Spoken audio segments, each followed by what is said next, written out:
So we're going to demonstrate how to use a camera and some of the safety tips to doing that in the sewer lines. The very first thing you want to do is make sure that you have your latex gloves. Put them on. Anytime we're dealing with sewer, we got to protect ourselves and keep ourselves safe.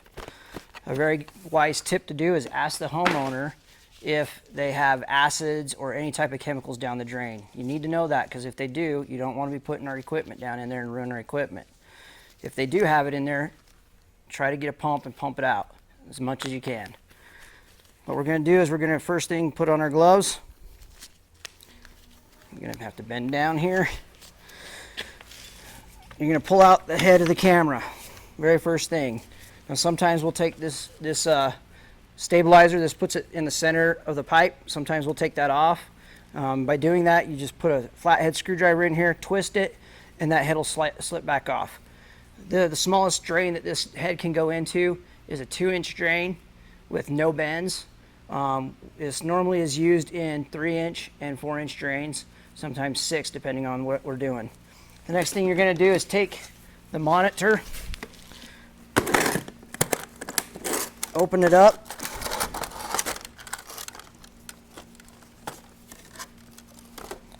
this is a shield to keep the sunlight off of it if we're outdoors. I always put it up just to get it out of the way. You want to plug the monitor into the camera itself before you do any electrical. And you do that by just pushing it into that button right there. Then you can take and power it up with your power. Then on the screen itself, you want to push the left button on the monitor, and your camera will fire up. You want to look at your picture before you do anything. I usually shine it on my beautiful face. Make sure that it's nice and clean. So when we get it down inside there, it's going to be nice and bright. Now, to adjust the lights, if they're too bright, there's a knob on the back side of the reel right here. You just adjust it up or down, depending on what you want. Now, most of the time we keep it as bright as we can, because once it gets into the cast iron pipes, it's pretty dark. So we want that light to shine. This is a crystal lens, so it's not going to get hurt by pushing it in there really hard up against metal or anything like that. Then we're going to go ahead and lay that inside to the pipe. We're using a piece of 3-inch PVC here, and we'll just feed it down the drain until we get to where we want to stop, or we find the clog. If we find any type of root penetration or any type of problem, we can locate that. You easily just turn on this switch, flip that switch on, and you want to look onto the monitor, and you'll see lines going in a horizontal direction, showing that that is in locate mode. The next piece we're going to use is the locator. And there will be a separate training on the locator itself, on how to use it. We're going to go ahead and turn on the locator.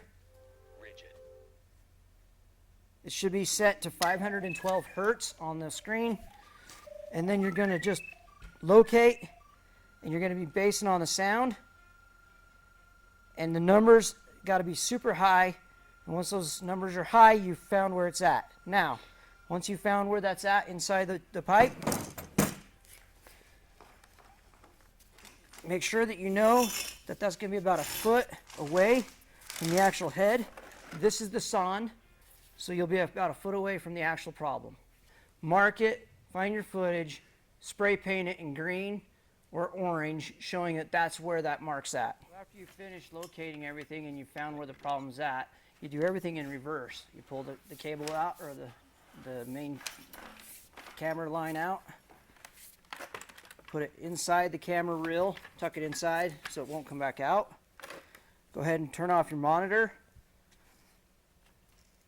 Unplug your power. And unplug your monitor cable from the machine itself.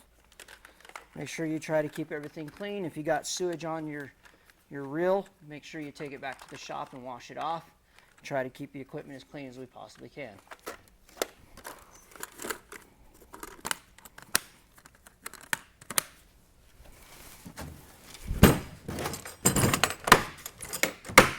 Make sure you clean up after your mess.